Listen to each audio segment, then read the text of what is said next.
welcome to another WJEC A level physics question.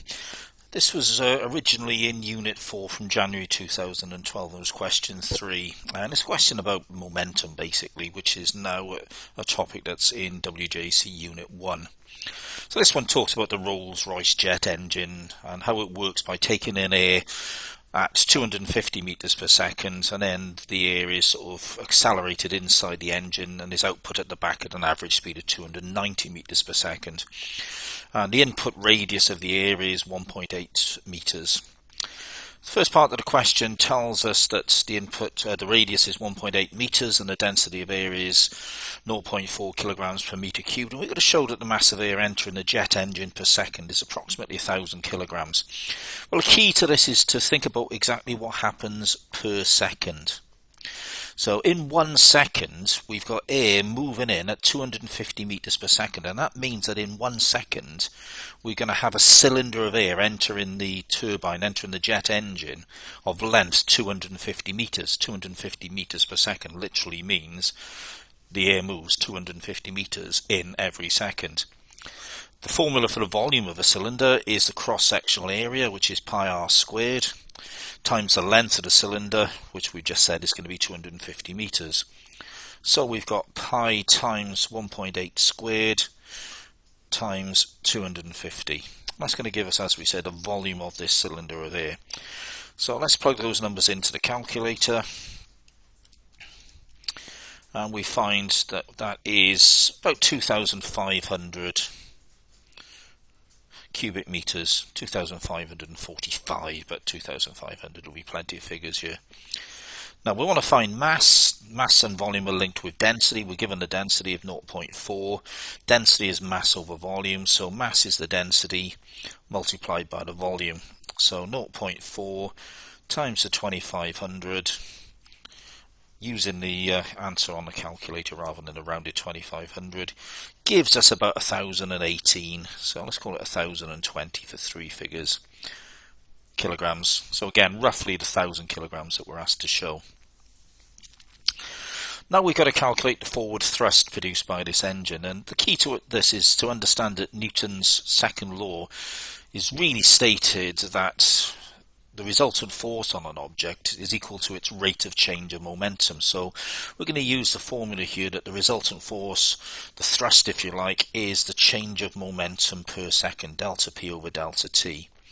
Change of momentum is mass times change of velocity over the time, which is going to be 1 second. So the mass is 1,020 that we've just input. The change of velocity of the air, well, the air accelerates from 250 meters per second to 290 meters per second. So let's put those figures in and let the calculator do the work for us, because we're going to use the exact figure from the mass from the previous part of the question. And this gives us about 40.7 kilonewtons, 40,700 or so kilonewtons. The last part of the question says, explain how the principle of conservation of momentum applies to the aeroplane system when the aeroplane is travelling at a constant velocity of 250 meters per second. Well, there's all sorts of ways of answering this question. It's sort of an interesting question and also quite a difficult one to get your head around in some cases. One way I like to approach this question is to realise that the principle of conservation of momentum tells us that the total momentum is conserved provided there are no external forces acting. Here the plane isn't gaining any momentum, so the air must be not gaining any momentum overall as well. But we've seen in the previous part of the question that the air entering the jet leaves the air at 250 meters per second. So what we could say here is we could talk about the fact that the plane should be gaining momentum forwards if the air is still coming out of the back of the jet engine at 290 meters per second. But the reason why it doesn't gain any forward momentum is that there is an external force here, that external force being the force of air resistance, or the force of drag that's sort of pushing against the plane as it's trying to move forwards. Notice there are other ways of answering this question. So, for example, we're not actually told that the air is actually leaving the jet engine at 290 meters per second as it was before. So it could be that the air is just leaving the jet engine at 250 meters per second, and therefore the air is not gaining momentum, so the jet isn't gaining momentum.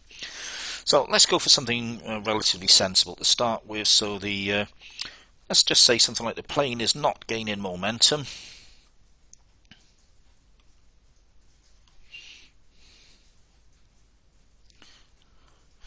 And therefore the air isn't gaining momentum.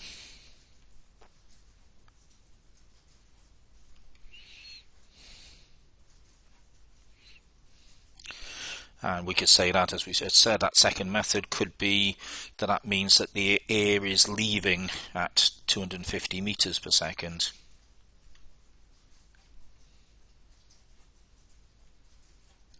Or it could be, we could make reference to air resistance being an external force.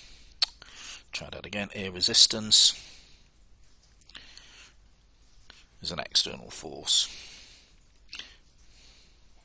So we're just trying to find a way to explain why the plane isn't actually gaining momentum. So thank you very much for listening. Please remember to like and subscribe.